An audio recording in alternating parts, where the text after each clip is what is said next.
Hello viewers, গরমে প্রাণ ঠান্ডা করা এই শরবতে মহব্বতের রেসিপি নিয়ে হাজির হয়েছি। তরমুজের এই ভীষণ মজাদার রেসিপিটা ইন্ডিয়াতে ভীষণ পপুলার স্ট্রিট ড্রিঙ্কস একটা। আমরা ঘরে কিভাবে সহজভাবে তৈরি করতে পারি সেটাই আজকে আপনাদের সঙ্গে শেয়ার করব। আর সিডলেস তরমুজ হলে সবচেয়ে ভালো হয়, বিশেষ করে শরবতে মহব্বতে। আর তরমুজের বিচি থাকলে সেটা একটু বিচিটা আপনাদের ফেলে নিতে হবে। তো তরমুজটা কেটে নেব, সেটা দেখাবো। তার আগে লাগবে যেটা দুধটা জাল দিয়ে নিয়ে নেবেন, খুবই সুন্দর একটু ঘন করে নিলে আরও মজা হবে।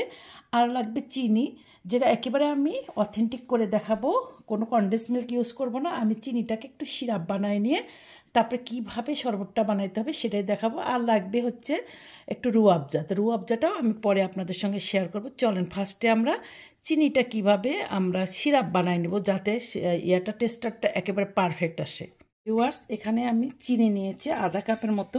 আমি খুব বেশি বানাই দেখাবো না, আমরা যখন বানাবো তখনই কিন্তু ওই শরবতি দেওয়ার জন্য ঠিক অতটুকু পরিমাণে করবো। এখন আমি চুলাটা অন করে দিয়ে তার সঙ্গে পানি দিব, ঠিক চিনির অর্ধেক পরিমাণে। খুব বেশি পানি দেবো না, কারণ আমরা একটা ঘন শিরা বানাবো আর কি। তো এটা জাল দিয়ে শিরা বানানো পর্যন্ত ওয়েট করে, শিরাটা বানানো হয়ে গেলে তারপরে আমি আপনাদের শরবত। এই তো আমার সিরাপটা কিন্তু হয়ে গেছে। সিরাপটা হতে হবে ঠিক এরকম একটা ভারী ঘন সিরাপ। এই সিরাপ না দিলে কিন্তু একদম পারফেক্ট টেস্টারটা আসবে না। তো এই টেস্টারটা করার জন্য শিরাটাকে ঘন করে সুন্দর করে রাখবেন। আর এটা একটু ঠান্ডা হতে ওয়েট করুক। আর আমি অন্য চুলায় ভিডিওটা না বাড়াই, শুধু দুধটাকে জাল দিয়ে ঠান্ডা করে নেব ফ্রিজে। আমাদের কিন্তু সব রেডি। এখন এই যে ঠান্ডা করা দুধটা হয়েছে, সিরাপটা কিন্তু ঠিক এরকমই হতে হবে, নাহলে কিন্তু এই টেস্টারটা ভালো আসবে না। আর রুয়াবজা নেব, আর হচ্ছে একটু আমি ব্লেন্ড করে নেব যাতে কালারটা খুব সুন্দর আসে আর পুরা দুধের শরবতের সঙ্গে মিশে যায়। এটা কিন্তু অবশ্যই একটু ব্লেন্ড করে নেবেন। আর আমি কুচি করে নিয়েছি এটা সাজানোর জন্য। আর বরফ কুচি অবশ্যই লাগবে, যেহেতু এই গরমে প্রাণ ঠান্ডা করা এই শরবতটা খুবই উপকারী। আমি এখন এটা ব্লেন্ড করে তারপরে কিভাবে মিশাইতে হবে সেটা দেখাবো। এখানে আমি একটু ঠান্ডা দুধ নিয়েছি। এই ঠান্ডা দুধটা আপনারা যত ঘন করবেন তত টেস্টটা মজা হবে। আপনি তো কম ঘন খেতে চান তাহলে কম ঘনই খাবেন। তবে এখানে আমাদের রুয়াবজার পরিমাণটা দিতে হবে পরিমাণ অনুযায়ী। তো এখানে আমার যেহেতু 2-3টা আমি করবো, 2 টেবিল চামচ দিলেই হবে আর কি।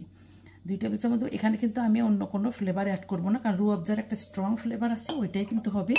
তার সঙ্গে আমাদের এই যে তরমুজের জুস করে নিয়েছে, তরমুজের জুসটা কিন্তু এখন আমাদের এখানে ঢেলে দিতে হবে, কারণ এটা কিন্তু অরিজিনালি তরমুজের ফ্লেভারটাই আসবে।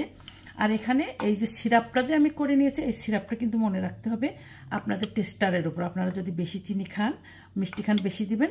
অবশ্য পরেও কিন্তু এটা আমরা মিশাইতে পারবো যখন আমরা গ্লাসে গ্লাসে নেব। বাচ্চারা যদি খায় একটু কম দিলাম, বেশি দিলাম, তাহলে এইটা আমরা দেখুন সুন্দর করে নাড়তে হবে। যদি আপনাদের মনে হয় কালারটা কম হচ্ছে, তাহলে আর একটু আপনারা রুয়াবজা মিশাইতে পারেন। তবে আমার কাছে মনে হচ্ছে একেবারে পারফেক্ট। আর এখানে অবশ্যই আপনাদের পরিমাণ মতো এই যে বরফ কুচিটা দিয়ে নেব। আর বরফ কুচিটা কিন্তু আমরা পরেও দিতে পারবো গ্লাসে গ্লাসে। এখন এটা সুন্দর করে মিশাবো, মিশাই ফ্রিজে রেখে ঠান্ডা করে খেলে একেবারে প্রাণ ঠান্ডা হয়ে যাবে। আর এটা কিন্তু করার জন্য অবশ্যই কিছু কুচি করা আমরা দেবো, তরমুজ দেবো। তবে এই তরমুজটা অবশ্যই হতে হবে একদম ছোট ছোট, যেন খাওয়ার সঙ্গে মুখে মুখে লেগে যায়, গলে যায় আর কি। আর একেবারে উপরের অংশটা দেওয়ার চেষ্টা করবেন, কোনোভাবে সাদা অংশ যেন না আসে, তাহলে টেস্টটা কিন্তু অত মজা হবে না। এই তো অলমোস্ট হয়ে গেল আমার। আমি আপনাদের গ্লাসে ঢেলে দেখাচ্ছি চেহারাটা কেমন আর কত সুন্দর হচ্ছে। এই তো আমার শেষ পর্যন্ত বানিয়ে ফেললাম শরবতে মহব্বত। আমার মনে হয় আপনারা একেবারে ইজিভাবে এটা বানাইতে পারবেন। আর এটা বানিয়ে আমি কিন্তু তারপর ভিউয়ার্স, এই তো হয়ে গেল শরবতে মহব্বত। এরকম ঠান্ডা ঠান্ডা দিয়ে কিন্তু আমরা সার্ভ করতে পারবো। প্রাণ ঠান্ডা করা এই শরবতটা আপনাদের নিশ্চয়ই ভালো লেগেছে। আর